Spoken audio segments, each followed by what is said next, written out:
Hi guys, welcome to this week's Pro Tools Quick Tip, and today I just want to talk about various ways that we can route tracks and auxes in Pro Tools, and I just want to look at what I probably think is the quickest way of doing that these days. So I imagine most people, when they get into Pro Tools, that the workflow that you get told to do is you need to set up a new track. So that might be Shift, Command and N.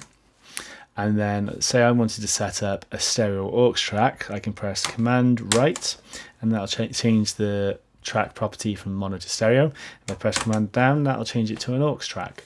If I press Create now, that should come up next to my Room Omni channel because that was the last track I selected. And what I'd need to do then is set up an I/O input.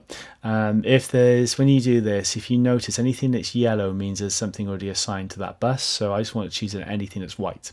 So I press bus 1.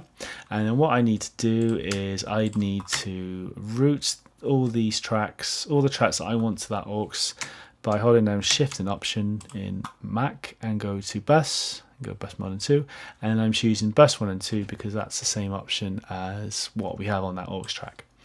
So then that's there, that all works. I just need to change the output to 3 and 4 because that's what we're recording on the mixer, so you can hear it as we're going along. If I just press play now, and that's the audio being recorded.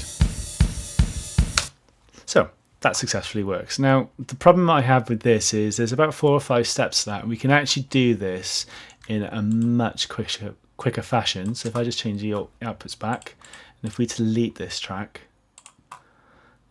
so say we select the tracks and I want to go and select all the outputs. So I go now, when we go to the output options, we have this normal output, bus, and then these 2 options down here, track and new track. If I click on new track, and we're going to go stereo aux, and we're going to call this drums, exclamation mark. And what will happen is if I have this selected, because we set the output of the drum aux from the kick-in channel, that'll put the aux track next to that. If I do that, it'll go to the end of the selection, so the output aux will actually then be created after the Room Omni channel. And we'll put an S there as well. So if I press Create now, make sure that's not selected. So I want it at the end, need a master output. Press Create. And as you can see, everything now is labeled drums with exclamation marks because I can. I'm going to change the output to 3 and 4. And if we just play it again, if I'm just going to go to channel 6. So now, as you can see, drums are working, and it's kind of a bit of a quicker way. So it's almost just there, new track. And I can do the same as well if I wanted to do it for say I wanted to get some reverb on the snare and toms. I could do the same thing, new track, and call it drum verb. Stereo aux, it's going to go after the floor track. I probably want to move that track as well, and let's just for a laugh put, well, not a laugh, but let's put a reverb track on as well. So let's use Valhalla and just go for a bit where there's a lot of snare, like the chorus. And we're going to make these pre-phase so I can listen to them. And I need to set the output as well to 3 and 4.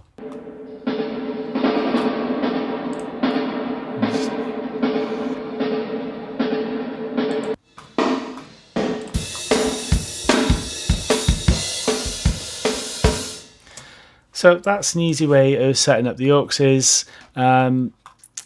The other thing that I was thinking about as well, like say for whatever reason you had a set of tracks that weren't selected. Say you were doing guitars and you want to route a set of guitars to an existing bus. The other way of finding the bus, rather than having to scroll through the bus outputs, if you Shift Option and select the output, and then if we go to track, all I need to do then is find one with the drums. So finding track, and that'll route it back to where you need it to. So what you'll hopefully see now is that I don't have loads of outputs with bus 1, 2, 3, 4, 5 and 6, which is what I used to do in my early sessions, and this just makes it visually a bit easier to see and understand where everything's going. If you have any questions, give me a shout. I'd love to kind of talk to you about what you guys do. If anyone knows any quicker ways or better ways of workflow, I'd love to hear from that as well. And if you have any questions, let me know. Please like and subscribe to the channel. I'd love to hear what you guys think, and hopefully speak to you all soon. Cheers, guys.